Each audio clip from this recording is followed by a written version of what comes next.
Hi guys! Welcome to Marites Vlogs. It's me, Marites Yet. For today's video, for today's vlog, ay magpa-practice ako ng pagde-drive ng e-bike. So, ayun mga Marites, magpa-practice ako mag-drive ng e-bike. So, matagal to bago namin na-upload, bago na-edit. So, ngayon ina-edit pa lang siya. So, ngayon lang nagkaroon time. So, ngayon marunong na talaga ako mag-e-bike. Nag-e-bike na talaga ako, naghahatid sundo na ako sa school ngayong ano na to. So, matagal namin to bago na i-edit, na i-upload. So, ngayon lang nagkaroon ng time yung aking editor. So, ayan, nandyan kami sa Holy Heaven, kung saan nilibing si Nanay Pingping. Dumalo kasi kami nung araw na yan, dyan sa Holy Heaven. Tapos, hindi rin namin naisip na mag-practice ako ng e-bike. Kasi dyan is maluwag, kumbaga walang masyadong tao, walang masyadong sasakyan, patag. So, dyan siya magandang talaga mag-start mag-drive, mag-practice. So, ayun, nung tinuturan ako ni Pangit kung paano unang piga. Yan, okay naman na naipiga ko naman siya. Ang problema, syempre, medyo magalaw yung manibela. Syempre, bawal yung ganun. So, doon ako nag-focus. Tapos, ayan, nagbibidyo si Chelsea. So, inikot-ikot ko lang naman yung, pabilog lang naman yan, inikot ko lang naman yan. Ang ganda-ganda dyan sa Holy Heaven. Tignan nyo naman yung view, di ba? Ang ganda tignan. So, inikot ko lang naman yan siya. Tapos, yung masarap naman siya mag-drive kasi patag. Syempre, nag-i-start ka pa lang. Pero ngayon, ang hirap pala mag-drive mga Marites, sa totoo lang. Bibilib ako sa mga driver kasi kailangan nakapokus ka talaga sa pag-drive. Kasi kung hindi madidisgrasya ka, nakapokus ka talaga sa ginagawa mo. Alam mo yun? Tapos may mga driver pa masusungit. Akala mo hindi na dumaan sa pag-i-start magmaneho, di ba? So, ayan, nakabalik na ako, di ba?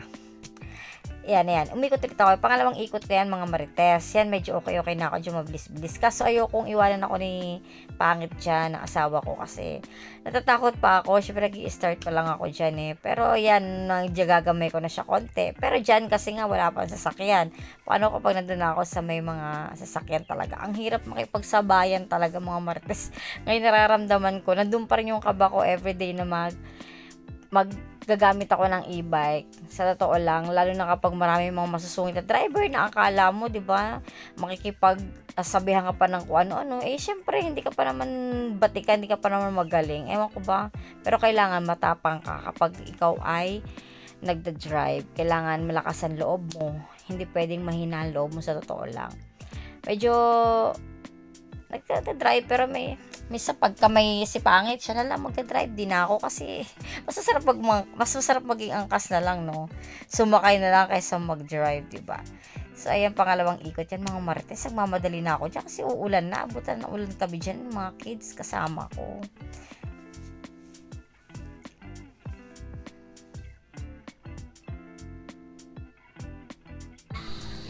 So yan guys, pauwi na kami. Tapos ako mag-practice sa bahay na ulit kasi medyo marunong na konti. So pag-aaralan ko na lang sa bahay. Hindi na pakawalan, guys. Kailangan bago magpasukan, marunong na ako umulan na guys. Kailangan na uwi na kami. Kailangan bago magpasukan sa school is marunong na akong mag-e-bike. Okay. Ate, ay Blake, usok ka mahal, ganun ko.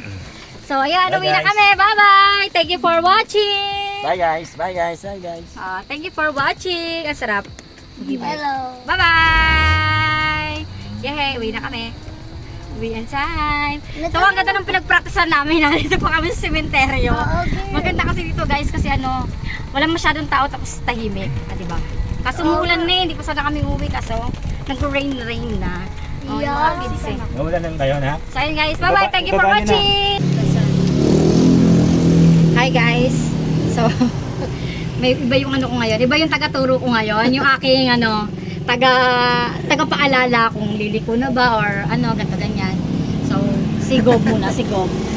Second day ng aking practice ng e-bike. So, marunong-runong naman na kaso marami pa dapat pag-aralan. Second day ng aking practice. Ayun. Okay, tara, rides ulit tayo. Let's go. So, ayan na nga, mga Marites. Narinig nyo naman, second day ng aking pagpa-practice dyan ng e-bike. So, papunta kami dyan sa may school, sa may Patulo. Papunta kami sa school ng alaga ko ni Blake kasi doon ay mahirap mahirap mag-drive doon kasi pababa, pataas, 'di ba? Kaya kailangan kong practicein yung pababa kasi kailangan magamay ko yung manibela kung ano, yung tamang ikot kasi bukod sa pababa siya, parang pag ano pa siya patagilid, parang ganun. Kaya pag hindi ko, ayan, kagaya, ayan yun, yan. Kapag naano ko yan, makakadisgrasya ako kasi may mga dumadaan yan dyan. Hindi naman, yan, maluwag pa yan, hirapan ako sa hams na yan kasi, ano siya, pag inangat kong ganun, hindi ko nakokontrol yung manibela kasi nga nag-start pa lang ako. Pero ngayon, control ko na kasi marunong naman ako. Pero dyan, nahirapan talaga ako. Tapos paakyat pa yan, yung e-bike pa, ang hihinapan niya kapag paakyat, mabagal. Pag pababa naman, matatakot ka kasi mabilis. Kailangan alerto ka sa, sa preno. So, ayan, naman yan, paakyat naman na yan. Kasi ang patulo, paakyat, pababa, yan, okay pa yan kasi maluwag pa. Paano na lang kapag may mga estudyante, maraming sasakyan, maraming kasing sasakyan dyan guys kapag kapag kapasukan na, ang daming, kagaya nung ngayon, ang daming, maraming may e-bike, tricycle, mga service, ang sikip, ang hirap makipagsabayan dyan mga marites, sa totoo lang. Kaya pag walang pasok si Pangit, syempre nag-drive ko para maghatid kay Blake. Dyan lang kami sa may taas, hindi na kami bumababa. Kasi, pag bumaba ka pa, kahit hindi ka na makakaakyat dahil sobrang sikip dun sa baba, ang daming nakapark, ang daming lalabas, ang daming bata. Hindi ka talaga makaka-focus, hindi ka makakalusot, ang hirap lumusot. Kaya, kung pwede, dyan lang talaga sa may taas, dun bago bumaba, dun lang kami sa may taas i-stay kasi ang hirap talaga bumaba pa dun. So, kailangan may kasama lang ako para magbabantay ng e-bike, tas lalakad na lang papunta dun sa may gate, sa may school. Kasi talagang dyan, napakasikip dyan. Sandahin pa nga, sabi ko nga kanina, di ba, ang daming masusungit ng mga driver na akala mo nagmamadali, may sa kanila. Ewan ko ba? May mga ganun talagang tao, imbis tulungan ka, hindi, masyado pa silang sisigawan ka pala, may mga ganun. Okay. Hi guys, welcome to Marites Vlog.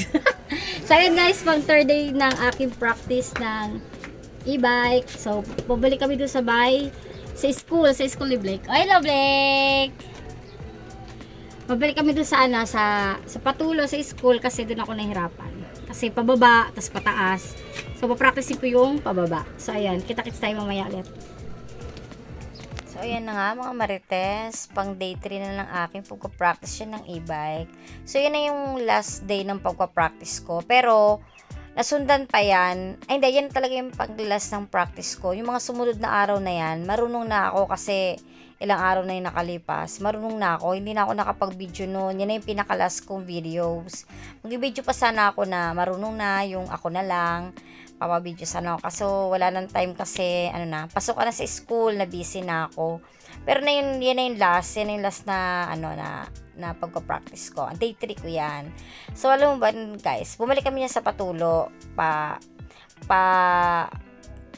nagpractice ulit ako diyan sa patulo. Yan na yung last sa practice. Pero, hindi ko pa siya gamay diyan, nagpractice ako diyan. So, bumalik pa kami ng mga sumunod na araw, pero di na ako nakapag-video. Yun, doon ko na siya nagamay, medyo na okay ko na. Pero ngayon kasi, pasukan na, hindi naman na ako bumababa dyan, sa taas na lang kami. Sabi ko nga kanina, sa taas na lang, kasi nga, mahirap talaga dyan bumaba. So, hindi na ako namang problema dyan pagkapasok. Kapag may meeting na lang, or pupunta ako sa school nang walang pasok, yan, dadaan kami dyan.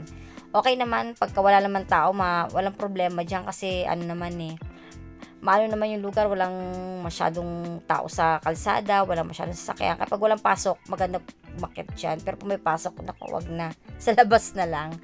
Kahit ka sa labas nahirapan lang mag-park kasi marami mga masusungit. Ewan ko ba? Hindi ako makamove on sa masusungit, no?